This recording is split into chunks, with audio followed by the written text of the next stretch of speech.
All right. Check. Check's good. Here we go.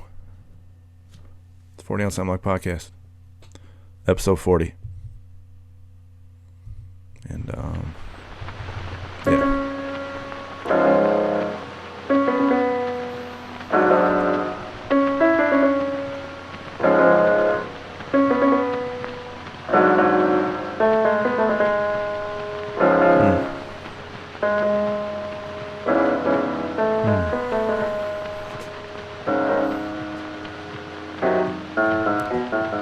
Scratchy.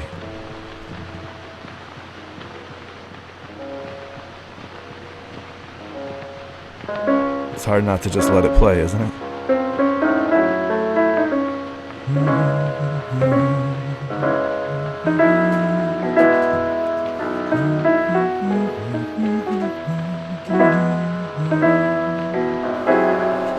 It's Rachmaninoff. It's the Hungarian Rhapsody #2. On a very scratchy vinyl recording, which I think just gives it all the more. I don't know, I kind of like it. Feels right.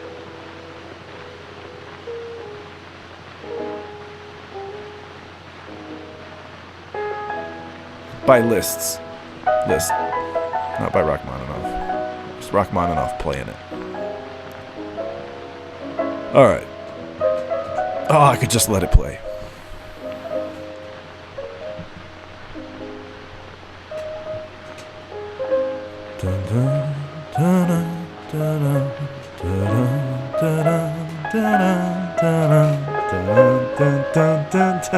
I gotta stop it. It's 40 Ounce Hemlock Podcast. Maybe I should just fade it out. That would have been a little bit less abrasive. Episode 40. So look, at the end of episode 39, I had indicated that there was something that we were going to do here in episode 40. And we're going to postpone it one episode. What we had been doing in episode 39, I was sort of giving a thumbnail sketch of a certain kind of article. Actually, I haven't really done the article yet. More a certain kind of writer that writes a certain kind of article. We were going to get into the particular kind of article in this next episode. But the writer, as I described them, whatever, was, I think, called a science writer. And I've said in other episodes way earlier on, back in sort of like the previous incarnation of this podcast, in the first series from Darwin to Donald Trump, I had said that in those middling episodes called Hate the Player and the Game, the science writer is an important writer. If you're a Christian, if you're a conservative, if you're any sort of independent thinker whatsoever, if you're any sort of non-herd following, non-collectivist, non-conformist, non-socialist, right? If you're any sort of, it's really important to understand in our time, in our culture, what the science writer, as I'm calling him, exists to do. And I had said that I wanted to work through an article that had popped up in my browser that morning or the previous morning or whatever, to sort of show you, to sort of pace you through what I take to be the general features of the kind of article that this general type of writer tends to write. And I want to do it for a specific reason. I think you'll benefit by it. I think you can't help but benefit by it because I think that a lot of what this kind of writer does is designed to undermine you. And obviously when you are more aware of attempts to undermine you, you thereby benefit because you are thereby not undermined, right? So we're going to do that, but we're not going to do it today. We're going to do it next episode 41. All right. It's going to be interesting, be informative, be helpful. But this morning, I've been distracted by Rachmaninoff. I've been distracted, rather, by an article that came up on my browser as I was gathering some facts, gathering some materials for this show. Okay.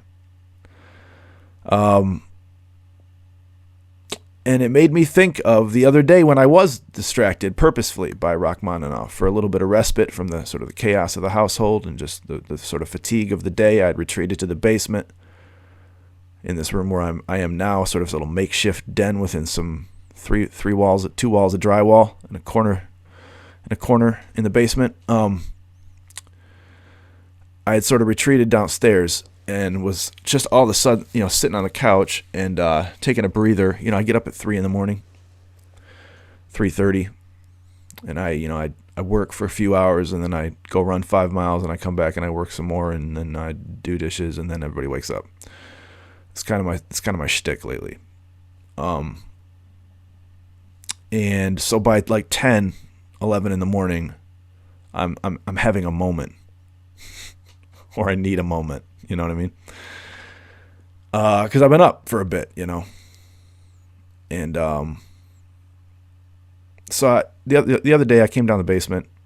I think it's all catching up to me here, incidentally. If the pace of my soliloquy here is somewhat stagnated. Maybe I'll be catching up. I came down the basement the other day, just midway through the morning, just to sort of like sit down for a second, and gather myself. My daughter was done with sort of her morning session of class stuff, and then there's like the period where you're like anticipating the midday check-in with the teacher and wanting to make sure all stuff's in order for that. And breakfast is sort of come and gone, and I'm like, do I have the energy to sort of like put in some more work in the base? What am I going to do here with the next few hours till lunch? And then the big nap time block. It's like, how am I going to prepare for the nap time block? Once some of the kids go down for nap, then that's a legitimate opportunity to get some work done again. So how do I want to prepare for that? Do I want to rest for it? Do I want to cram more work in? It's like, there's all these decisions now. Or do I just want to drink a beer? So I came down the basement and was sitting there, and then lo and behold, a few minutes later, I hear the creak of the door that leads to the basement, and here come some little footsteps. Now you might think that what I'm about to say as I described this was like, oh, now my space is being invaded. No, they're little footsteps, and I can't get enough of those in my life, ever. I'm not trying to sound, virtuoso parent. Don't get me wrong. I have my moments, where I'm thin-skinned or my short-tempered or short-fused, whatever. But I just can't get enough of my kids. And it was my eldest daughter, and I know I've mentioned her in a recent episode that so we have, sort of interesting. Well, she's my eldest daughter, right? You have a different kind of relationship with each one of your kids.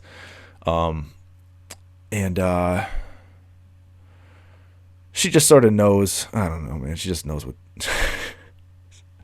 She comes downstairs and she plops down on the love seat next to me, kind of in the dark of this den, and just kind of nuzzles up to me. And there's a lot of attempted structure lately. There's a lot of trying to keep this ship looking like a ship, with all of its quarantined passengers, and headed in a specific direction, and all hands on deck at, fairly uniform times each day, and all these things, right? We're trying. And I had just sort of snuck down here just to sort of take a moment because I was, I hadn't even showered yet. I'd been back from my run for a few hours, hadn't showered yet, was nursing half a cup of cold coffee, and just decided to sit down on the couch. My daughter comes down, sits down next to me in the dark, and we're just kind of sitting there cuddling, just enjoying the quiet for a minute and the creak on the footsteps of the floor above us. And I just had one of these moments where I'm like, well, what do I want to do with my daughter right now? And I was like, I know what I want to do with my daughter right now. And I don't know why, like this just popped into my head right there and then. But I'm like, I bet my daughter's never heard Rachmaninoff. And so I pulled out my phone and I found Rachmaninoff playing Liszt's. It's a hard name to say, isn't it? Franz Liszt. It's not really. It just looks like it should be a hard name to say. It's just Liszt, right? And so I'm like, Sophia, listen. You got to listen to this, And she knows me well enough, and she knows the kind of, the kind of moments that we are inclined to share well enough to know that, okay, now what's perfectly acceptable, in fact expected, is just to chill out here, quiet, and just listen. And she knows something's going to come of this. Like, my daughter knows me well enough to know that if I think that she's going to enjoy something, it would probably serve her well to just hang out for a second and wait for it, because I'm kind of right about that stuff, right? She knows, so she sits there, she nuzzles. I start playing the music, that scratchiness of the recording comes in, and the piano comes in, and she kind of nuzzles up to me, and we just sit there in the dark with our eyes closed and just let this play, And it's obviously I'm not a music connoisseur by any means, so I'm not going to like try to describe to you in a way that's like aesthetically informed or anything like that. But it is what it is. It is just this great sort of sporadic, spontaneous, listing. By listing I mean changing, here and there and hither and thither, right? Tempos and such, and syncopation and all that. It just has all these different feels throughout it, and it changes, and it's interesting. It's just an interesting piece. And I remember just like was in the moment. It was kind of like drumming on her calf, like on her leg. I was like tapping my hands and trying to like keep the, change with the song as it changed, and like keep a tempo and like do those. She was really enjoying it. We just listened to the whole song. It's like 10 minutes long, right? I just had this great moment. We didn't even talk. We just listened to this song, in this dark, dreary, mildewy basement, listening to this old, scratchy recording of Rachmaninoff, who might have been sitting in a dark, dreary, mildewy basement, playing Liszt, Hungarian Rhapsody No. 2. It's fun. I'm not saying that all moments should be as sort of free form and spontaneous as that, with your kids, but sometimes it's necessary to just, it's a judgment. My daughter was done with her schoolwork for a bit. I'm like, okay, let's just chill out here and do something seemingly silly for a bit and just enjoy it, and it was good for us. Why do I say that? I say that because I came down to this same room this morning, and saw this article pop up on my browser, and I wanted to read it to you. As soon as I started reading, I realized this is probably what I want to do my show on this morning. I'm not really sure why. I'm not sure that there's some overarching argument that I'm going to take with respect to this article, or some overarching lesson that I'm going to attempt for us to sort of draw from it. It's not really anything so grandiose as that. It's just, I think I want to read this, okay? The title of the article was, "The Parents Are Not All Right." All right? Now, maybe, I guess, depending, there's going to be some people who listen to this show and know me, some that don't, right? So I'm not going to try to assume any amount of familiarity with me specifically or my situation, but I'm in a pretty interesting situation right now, familially, domestically. I'm not going to go into that here. I'm just going to say that for all of us, I'll make this general. For all of us, this is a challenging time, I'm sure all the homeschoolers are like, yeah, we've been doing this, like they're fine. The rest of us are like, yeah, well, I had imagined homeschooling at one point, and so here, let me just quick, pull out that old legal pad that I was sketching some notes on how I might go about it, and just implement my plan, and it's trial and error, and it's slipshod, and it's one day's good, one day's bad, but we're doing it. It's an interesting situation for me because I not too long ago went through a divorce of sorts, if that's possible. Like, what does that mean? I know I always want to qualify and asterisk my scenario. But for reasons of this pandemic, for reasons of this virus, at least, we have all been under the same roof again. Like I said at the beginning, love in the time of the coronavirus. Did I say that? It'd be a good name for this show. Maybe that's what I'll call this one. And been on the same roof again. And my kids are really, I do this show because presumably I want to tell people stuff. I'm sorry, I actually don't really care about you. It's just my kids. I just care about my kids. I'm being a little bit colorful, but I I'm not really happy unless they are within arm's reach. That's just the way I am. Like I don't know what to do with myself. I used to be like all of us. I used to be like a person with purposes and hopes and dreams and desires and all this stuff that it was important to me, right? And then I had kids, and I'm kind of like, man, I just want to hang out with my kids, So I'm sure some of you can relate to that. And it's not just that I want to just hang out with them, right? It's not like I want to just be a kid with them. I want to, they're my kids, I want to father them.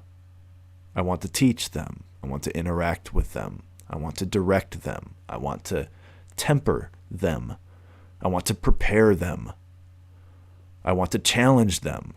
I want to, you know what I mean? I want to be with my kids. And I saw the title of this article, and I was sympathetic, right? Because this is a challenging time for all of us. I said the parents are not all right. And so instantly, there's probably some, is an SOS coming up from somewhere across the ocean over here from some parent who's going through what we're all going through. It's like, hey, this is not work. This is tough. It's not hard. It's harder than I thought it'd be. And I started reading. I was like, oh, you know what? I don't know what my overarching feeling about this article is, but I do certainly have some general feelings about some comments therein. So let me just read through this, and it's short, so let's just read through it. All right? The parents are not all right. Okay? Now, I'm all right. I'm just going to say that. I'm not trying to sound, again, I'm not that dude, I'm not the accomplished, seasoned, revered, such that the room goes hushed when I walk in, patriarch. It's not me, in my fantasy, that's what I am. It's not what I am though, right? I'm a dad, I do well as a father, and I screw up sometimes as a father, and I at least was a husband. I'm sort of, a counterpart still of sorts, right?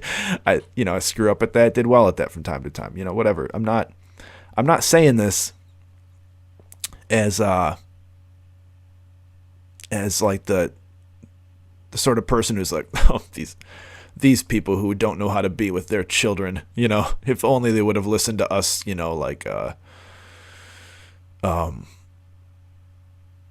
family crest conservatives, homeschooling family crest conservatives from day one. That's not what this is. That's not what this is. I'm not that guy. I'll probably never be that guy. But nonetheless, this piece just kind of jumped out at me, and I want to walk through it. It says the parents are not all right. Subcaption is even in the most privileged households. Well, now whatever that's going to mean. The pandemic is exposing the farce of how society treats families. Now I got to tell you that there was two things that it was really just the subcaption that made me want to keep reading, because in the first clause, I saw this word privileged, and my Marxist radar went up, right? It's not always what the word is used to connote, right? but it's in that conversation. It's constantly used in that conversation, right? So I saw privileged, and I was like, oh Lord. But then what really caught my eye was the second clause. It says the pandemic is exposing the farce of how society treats families.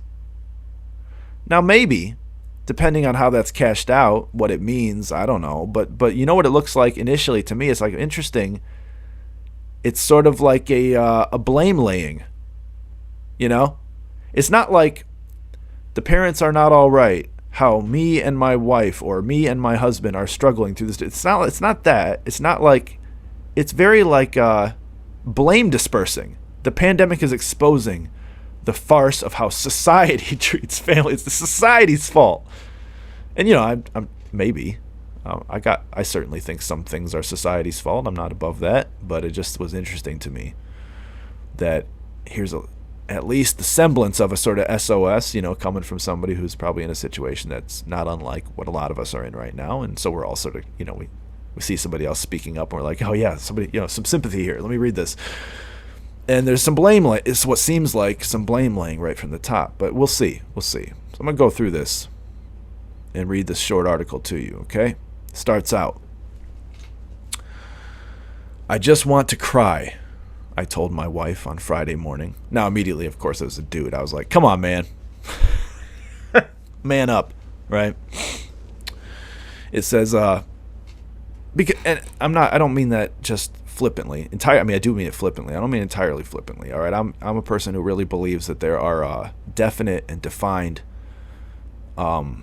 characteristics of male spirit and definite and defined characteristics of female spirit. Now the two can cross over, right? Like you can be like a dude who was sort of like had sort of like a feminine spirit, sort of, you know, built into you for one reason or another. You can be, you know, you can be a little bit more. I don't mean effeminate like gay. I don't mean like that. I just mean like you could be more effeminate, right? And you could be a chick who is a little bit more stolid, a little bit more stoic, a little bit more, right? So I'm not saying that these are hard lines. I'm just saying that they exist. So when I say man up, you know, I'm not being entirely flipped. There is a sense in which a dad is supposed to be the sort of like a little bit harder to move one. So, you know, when dad's crying, right? Now there might be, you know, might be an issue. Mom's crying, well, it might just be, you know, it might be serious, it might not be. Dad's crying, might want to sober up a second, right? Dad's supposed to be like the reinforcement wall. Anyway, it says, I just wanted to cry. I told my wife on Friday morning. I had just gotten off a work call and my brain was ticking through follow-up items, adding to a long list of untouched to-dos. My wife, meanwhile, was multitasking an onslaught of work questions while also trying to manage, quote, homeschool, end quote, time with our son. But he refused to participate. Now, immediately, I'm stopping here. This is Nick talking. I got to tell you, as a man who has only ever been the only one to work in my marriage / relationship / family, right? It's one income household. Always and only, okay? And I've struggled. You know, for a long time, I was a stipend making, you know, $10,000 a year. You know, if you're a grad student, that's what $11,000 a year on a stipend, you know, graduate student. And then I left that and got in, you know, started learning IT, you know, to try to provide for my whatever. I got to tell you, I understand the temptation, the seduction of the two-income household. Because it's sort of built into, I'm gonna blame our society for some stuff. Watch this, right? It's sort of like built into our society now. It's like factored in, as the poker players say, it's priced into everything. You want a house? Well, guess what? The housing market is what it is because, you know, most wives are working, and so there's two incomes, and so it's assumed that you make a lot more money than you do, right? There's all sorts of things that you forego or suffer through. Or have to forbear on, or give up, or just become a lot more difficult if you're a one-income household. There's supposed to be a lot of upside to it. That's one of the downsides to it. I have my feelings about the upside, about what it means for children to have a mother at home with them, what it means for a mother to be at home with her children. I do. I think it's really important, but nonetheless.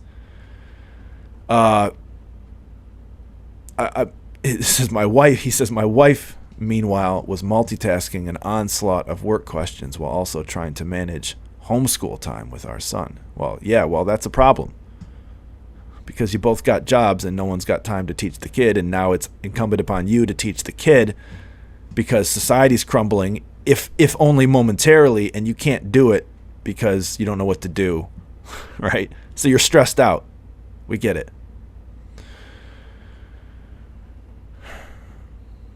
My wife, meanwhile, was multitasking an onslaught of work questions while also trying to manage, quote, homeschool, end quote, time with our son. But he refused to participate. Well, is dad going to step? What happens when a child refuses to do things? I see my kids refuse their mother a lot. All right? I'm not trying to get all patriarch on you. I mean, you know, in the thick sense of that concept, but it's nonetheless true. I see my kids flat out refuse their mother a lot. You know what I don't see? I don't see my kids refuse their dad. All right? It doesn't happen. And I'm not saying that to sort of like be like pompous or to like, you know, to tout my spanking skills. I don't even really spank my kids a lot. I just mean that there's an energy, there's a spirit that a man has that is imbued with a kind of authority that a woman's is not imbued with.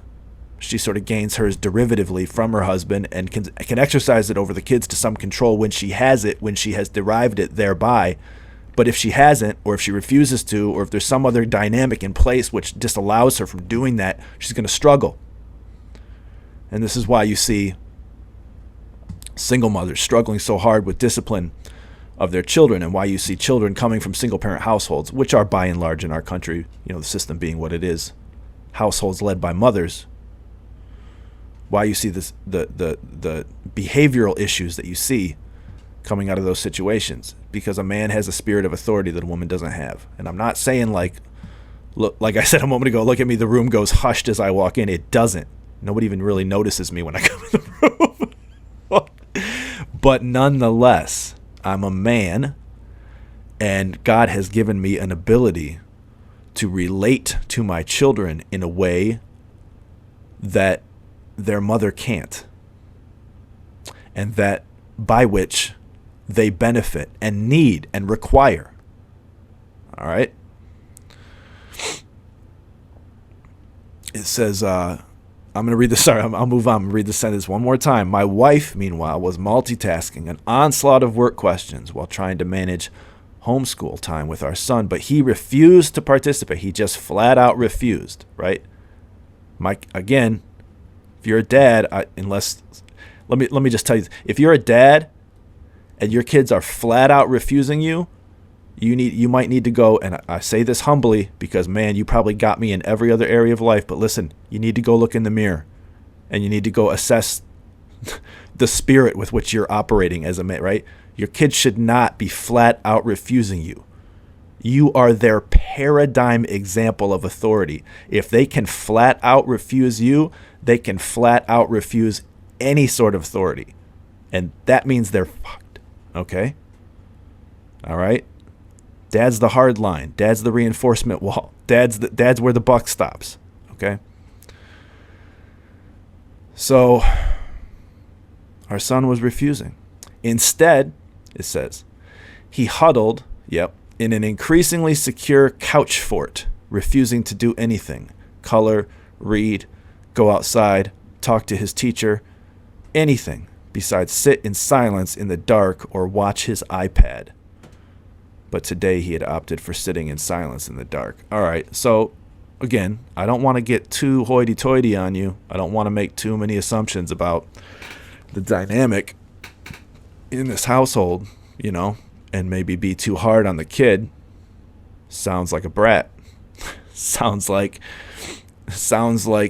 this kid might have the kind of dad that allows himself to be flat out refused, right? Which is not a place you want to be as a dad. Anyway, so then here comes the, listen now, I'm going to keep reading. Quote, "Are we permanently ruining and psychologically damaging him?" my wife pleaded with me. Okay, so notice the panic. Where does the panic come from in the relationship, right? It goes on. "We both felt guilty for the work we were not doing and aching for the way our son was struggling and needed us to be present and calm." I'm so tired of people being present. Anyway, what does that even mean? But I mean, there's a sense in which it's obvious what it means. It's like, interact, do what you're doing, like put down the phone and talk to the person you're talking to, right? That's being present. But beyond that, you get all this Zen Buddhist crap, and it's ridiculous. Be in the moment, right? I used to have a friend that I worked with who was like, it was like whenever you talk to the guy, he's an actor. He's a really sweet guy. But whenever you talk to the guy, he would like get real close to you. It was like a Seinfeld episode. He would get like real close to you and just like stare at you like peeringly and longingly in your eyes. And you were like, after about 10 seconds of conversation, you were like, dude, just back up. Like, what are you doing? Right? And he did this because he claimed that he just wanted to have he wanted to be present. He wanted to have real human interactions with people. And you're like, dude, in all your concerted, contrived effort to be present, you're like distancing me. Get back, dude. Right? We both felt guilty for the work we were not doing and aching for the way our son was struggling and needed us to be present and calm. But that's exactly what our current schedule prohibits. We run back and forth between work calls, requests, and parenting. Yeah, well, maybe have a mom at home.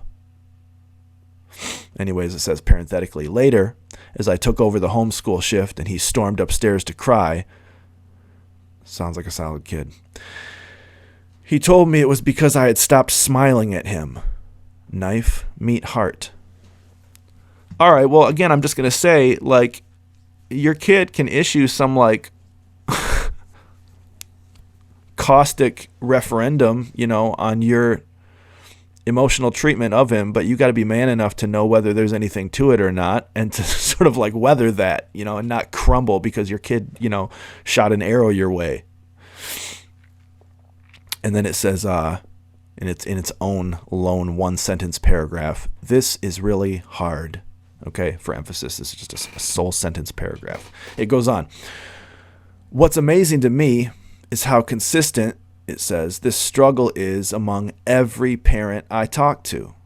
The texts and social media posts bouncing around my small circle all echo each other. We feel like we're failing at both. Well, maybe, sorry. Maybe you are. It says, our kids don't just need us. They need more of us. Well, I don't know. I'd have to hear more.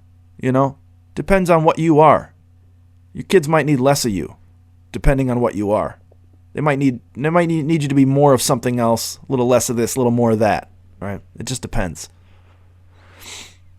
It says, our kids are acting out, abandoning the routines they already had, dropping naps, sleeping less, doing less, except for jumping on top of their parents, which is happening much more. And I take it that here, jumping on top of their parents means like when you jump down somebody's throat or like when you sort of lash out at them. I'm assuming that's what's meant here.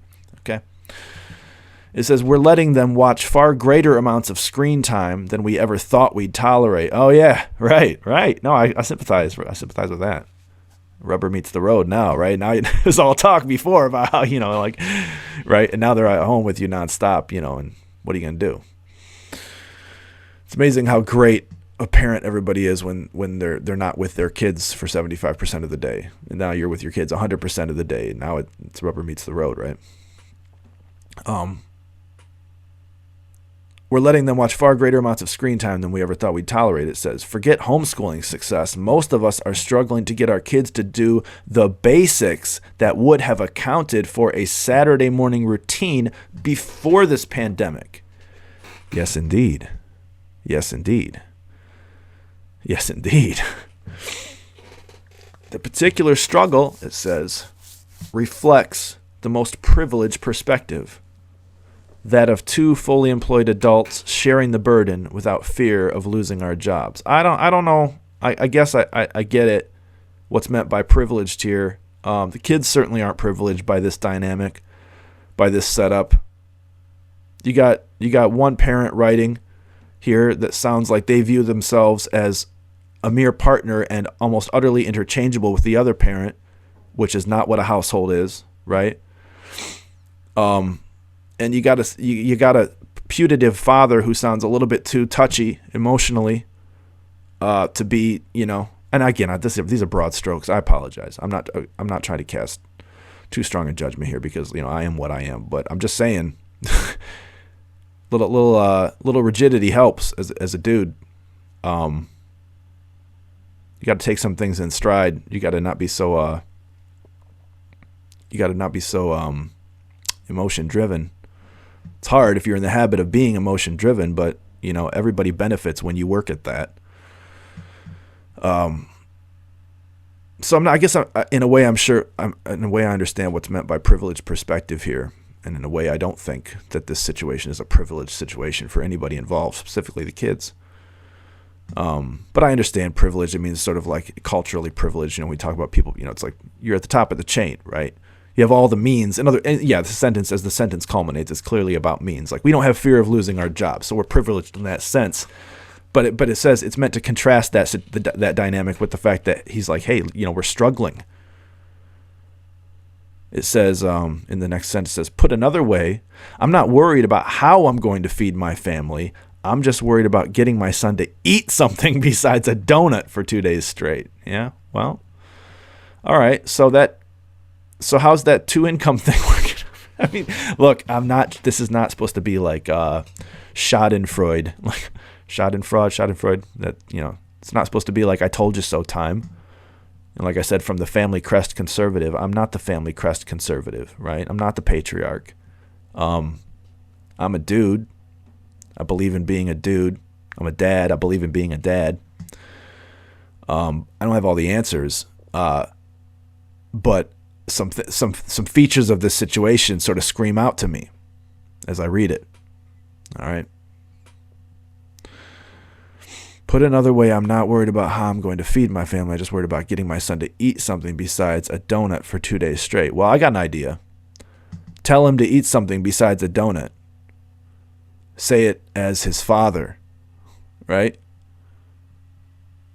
Isn't that how it works? And then if you got a problem after that, well, why isn't your child obeying you, and what are you doing to correct your child's tendency to not obey you? Right? Now I'm sounding a little bit I'm sounding a little bit condescending, man. It's not like I got kids. I get it. They're naughty sometimes. But this just sounds like I can't get on board with this. But how are we going to get our kid to do what we want? I can't get on board with this stuff, man. They're kids. The article goes on. It says, but it's precisely the privilege of this vantage point that in a way makes it so stark. This is the best case scenario. I like the self-reflectiveness here, by the way. No, it's not the best scenario. You're discovering, right? You're discovering the barnacles on the other underside of the ship. You're discovering the decay that has been glossed over, right? Okay? No, it's not the best case scenario.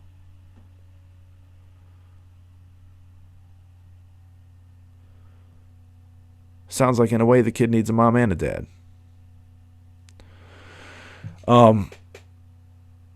Viruses, or in this case it says global pandemics, expose and exacerbate the existing dynamics of a society. Now this is the part that sort of jumped out at me about this. I think we're getting into it here. The finger pointing. It's like, okay, now this person easily could have taken the second half of this article to sort of like self-assess, right?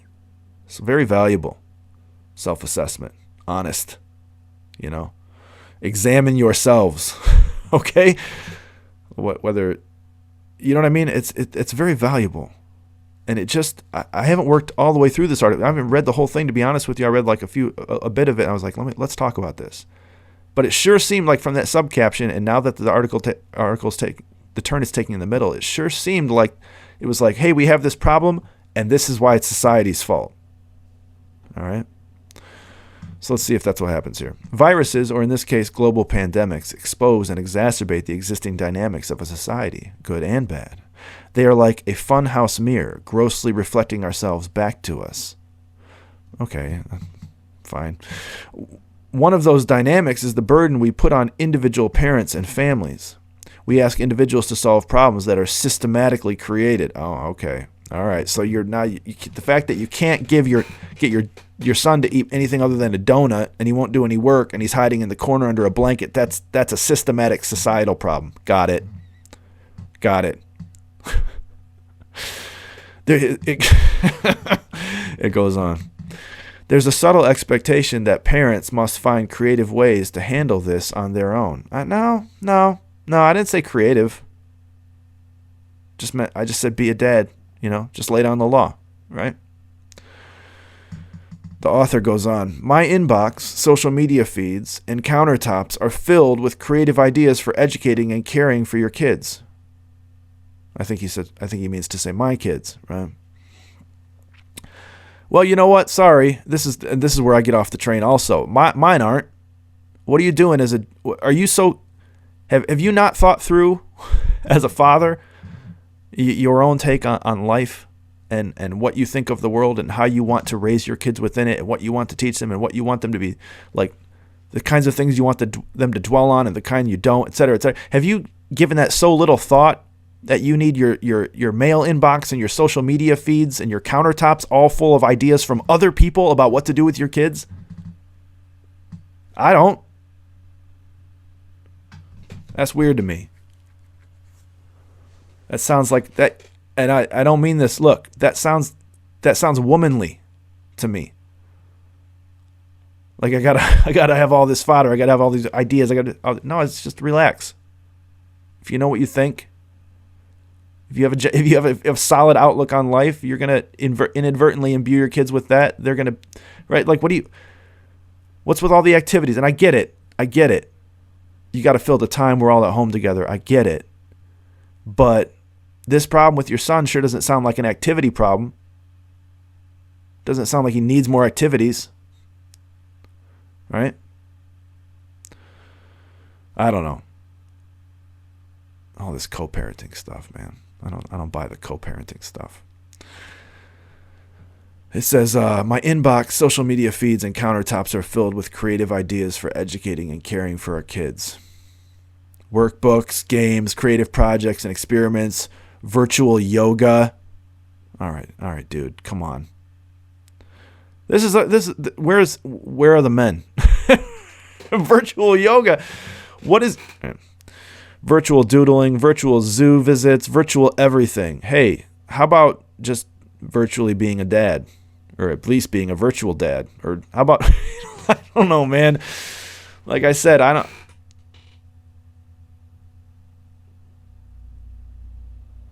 don't know. I'm at pains. It's the tightrope for me. I'm at pains to not make it seem like I got all the answers. All right. I do got an answer though, so it's a tightrope to walk. All right. The author goes on. The author goes on. I honestly am too tired and stretched thin to read the suggestions in these, let alone try them. Well, yeah. Why are you reading this? It's like, why do you should have a vision already in place for your children. All right? And your individual choices should sort of take place within like the general context of that vision. And you shouldn't need a Twitter feed full of ideas about things to do with your kids. I'd need a Twitter feed full of ideas to tell me to just grab my daughter and pull her close in the dark in the basement on the couch and just listen to Rachmaninoff for 10 minutes. And you might think, well, that's only 10 minutes. No, it's not just 10 minutes. It's not. That's not just 10 minutes. That's a moment that will affect her temperament as a young lady. She might have been keyed up. She might have been upset. She might have been all, like thrown hither and thither by her emotions the way my young girls can be, right? Before she came down there. She's doing better afterwards, right? It's a reset. It's not just 10 minutes. But I certainly didn't need a Twitter feed to tell me to do that. The author says, I'm too tired and stretched thin to read the suggestions, let alone try them. The few I have tried have been met with astounding and fierce rejection by my son. Well, again, why are you trying and why are you contesting with your son? Why are you trying and making effort and being rejected? How are you being rejected by your son? How does your son have the authority to reject you? I mean, the author goes on. I see these helpful suggestions alongside reminders to be gentle on ourselves. Embrace imperfection. Lower your standards. Come the advice. To be clear, my family's standards at this point are simply to get through the day, ideally with my son doing something besides watching TV and us not sabotaging our work. Well, again, sorry. Maybe too many people are working. Maybe there needs to be a reconsideration of the structure. I'm just saying, man, if you knew me, you knew what my situation is, you'd see how with what trepidation I offer advice like that. But it is what it is. Truth is truth. But what's missing in all these cloistered parents' texts and Facebook groups, all these helpful tips, it says, is acknowledgement that this situation is fundamentally farcical Now here comes the blame game again. Now, you can tell that this author is gearing up to say, what all this stuff that that is failing to help me is neglecting is that the reason I'm failing is something deeper and it's everybody else's fault. Like, that's where this is going. Look, I'm going to read this sentence again.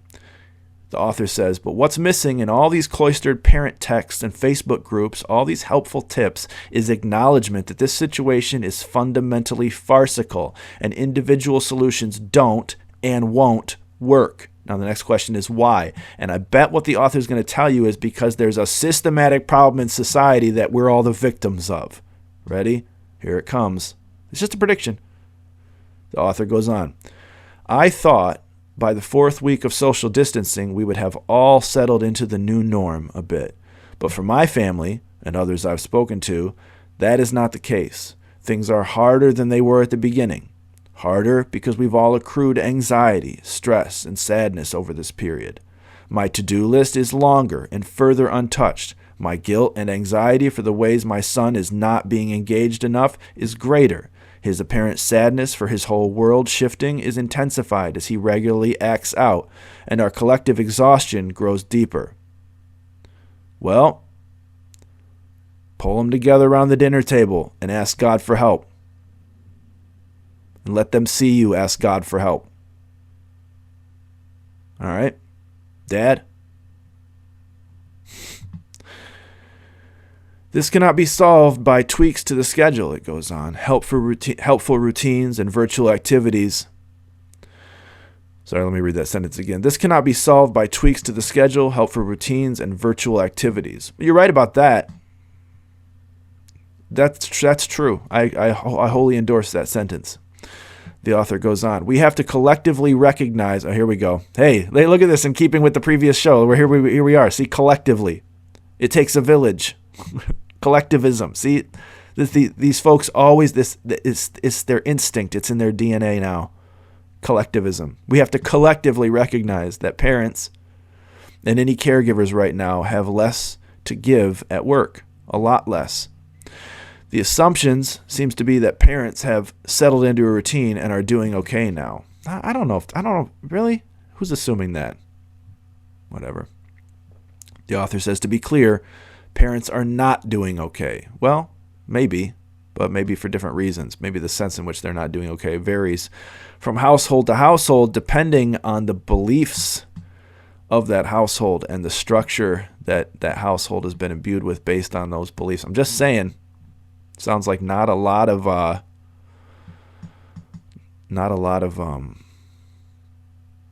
taking the lead going on in this house, right? Sounds like two captains or no captains.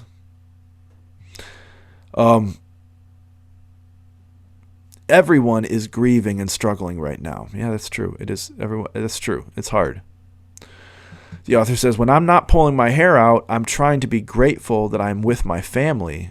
They are healthy and safe, and I'm not enduring this period in total isolation. That's a good point. That's a good point as well. The author says, but this pandemic is highlighting all that is wrong with our systems set up to support families. See, now here it's going to be everybody else's fault now. Our systems set up to support families. How about this pandemic is highlighting all that is wrong with how we've set up our families. How about that, sir? Notice it's immediately to the outside. It's immediately to the group. It's immediately to the collective. It's immediately to society. See? See the difference? See the blame laying? And even that itself is a sort of lack of accountability. See, that itself is kind of feminine. That itself is kind of unmanly. That itself is kind of like, well, it's not my fault, right?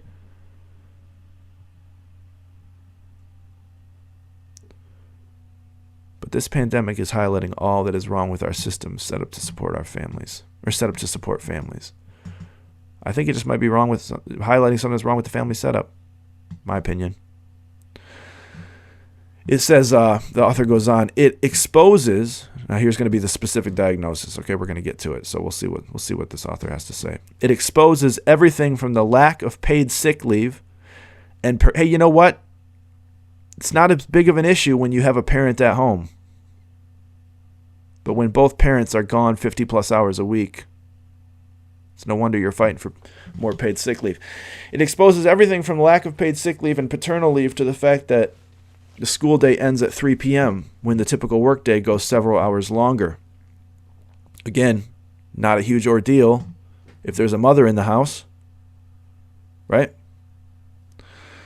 But if there's two mothers, that could be a problem. Or two fathers, if you know what I mean. When the typical workday goes several hours longer. Yet aftercare is not universally available. Okay, so apparently now it's everybody else's because we've chosen, right? So we're going to be a two-income household. We're going to spend very minimal time with our child because we're always going to be working. And now the fact that we're struggling means there needs to be more money provided by all of you for more care for us, right?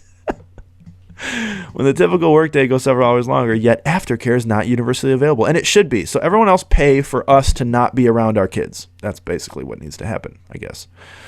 The author goes on, and that says nothing of our need for universal health care, irrespective of employment. All right, I see what's going on here. Parents pour endless energy into solving problems for systems that don't make sense and don't work. Well, maybe you're set up. Maybe you are part of the system that you're saying doesn't work. Maybe we need to look at you. Maybe we need to look at your family and what maybe you're part of the problem. It's always been a farce the author goes on. It's always been a farce to think about caretaking and family responsibilities as personal life decisions that get handled outside of work hours. From getting kids to the pediatrician appointments, to the onslaught of sick days when cold season hits, to school closures and parent-teacher conferences. In my son's first year of daycare, I didn't work a full week for months. And yet we just hide it better and make it work. And again, making it work is only true for those with the most privilege among us.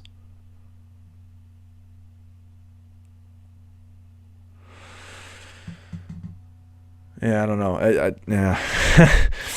Author says, this current situation is almost prophetically designed to showcase the farce of our societal approach to separating work and family lives.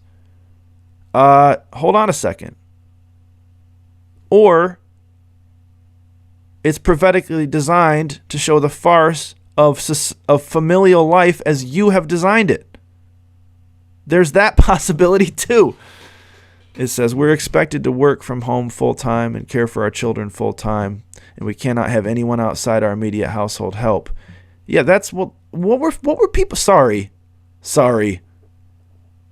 What were people doing before all that? It's just like, there's an entire history of humanity behind us in which there was not universal health care, there was not after-school care, there wasn't, right? Like, what were they doing? Like grow a pair. All right? Grow a pair. We're expected to work from home full-time and care for our children full-time. We cannot have anyone outside our immediate household help. It can't work, and we are all suffering at the illusion that it does. No, I'm not suffering at the illusion that I've been saying that it doesn't work. Right? A lot of us know that it doesn't work, and that's why we mourn a culture that has created this situation, all right? Where women are expected to be like men when they can't be, right? And children are robbed thereby of a mother, and families are robbed of time, right? And society's robbed of well-formed characters. It's like we're all mourning this. Like no one, you can't say we're all like we're all operating under this illusion, all right? Like I said, I got to be careful here with the told you so's. I'm not the paradigmatic patriarch, but I do have an idea of what's right and what's wrong. And I think your kids, everyone's kids, need a manly dad and a momly mom. All right? It says, the author goes on, our kids are losing out on peace of mind. Yep. On education. Yep. On engagement. Yep. And the socialization for which they are built. Well, guess what?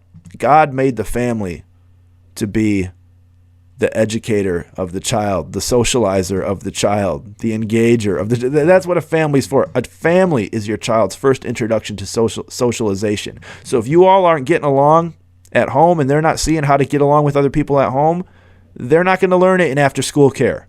All right? They're going to be the kid that's biting the other kids in after school care. All right?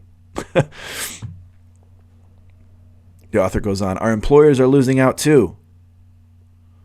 Whether the office policy is to expect full-time work or whether, like in my experience, we are offered a lot of flexibility, work is less good. There is less of it, and returns will be diminishing the longer this juggle goes on. Oh, well, what is it you do, sir? That's so important that it's right, that you got to, sorry. I'm sorry, man. I really got to be careful here. It just makes me sad. It makes me sad because I'm not, you could write all sorts of articles about the way in which I fail. But I just worry here that what's going on here is the author of this piece is maybe laying the blame, not where it goes, or experiencing some symptoms that are a result of having sort of a skewed idea of how this whole thing's supposed to be set up in the first place. To be honest, the author says, I'm not sure what the solution is. The author says, but unless we step back and redefine where the burden of responsibility lies in providing care for our most vulnerable, well, hold on. Well, then you are sure of something. Look at that. Look at the forked tongue. The author says, to be honest, I'm not sure what the solution is. But unless we step back and redefine where the burden of responsibility lies in providing care for our most vulnerable and reprioritize what work matters, we're going to emerge from this pandemic with some of our most powerful forces, parents and young people, not up for the task of rebuilding a better future. I got an idea for building a better future. Just be a dad, all right? And let your wife be a wife and a mom, all right? And get your kids out of constant daycare and stop the 2-income thing, all right? Because it means you're never there for the most part. I know there's other ways of doing it. There's creative ways of doing it. I get it. I'm speaking generally here, all right?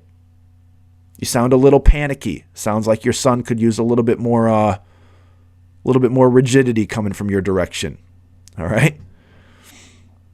Sounds like your son could use a little bit more distinction between mom and dad, all right? I'm just saying,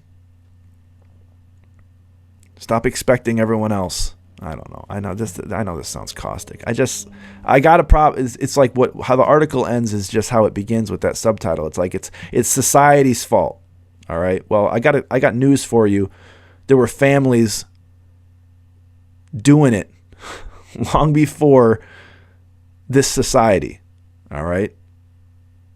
So look at this. Here, hold on a second. Unless we step back and redefine where the burden of responsibility lies in providing care for our most vulnerable and reprioritize what work matters, we're going to emerge from this pandemic with some of our most powerful forces, parents and young people, not up to the task of rebuilding a better future. So you're so worried that you're going to be too tired to save the universe that you don't realize that the way that you've set things up at home is perhaps robbing the universe of something it intrinsically needs. All right. Robbing your kids of a world that they intrinsically want. All right. Oh, here's the closing line. And in the meantime, remember this, parents are not okay. And this article is by Chloe Cooney. Now you might think, well, hold on a second. I thought that in the very first sentence of the article, it said, or in the second sentence, my wife, meanwhile, was multitasking, ... Okay. My wife, and the article is by Chloe Cooney. Who lists herself as an advocate and writer focused on the feminist movement, global health, and human rights. Ladies and gentlemen, we know what the problem is here. Maybe your kid needs a dad and not two moms. All right, I'm done. It's 40 Ounce Unlocked Podcast. I'll be back. Next time with the show that was supposed to be this show. All right. Till then, keep on keeping on, and enjoy this time with your family. No, seriously, enjoy this time with your family. There are some positives to this. All right, we'll get through it.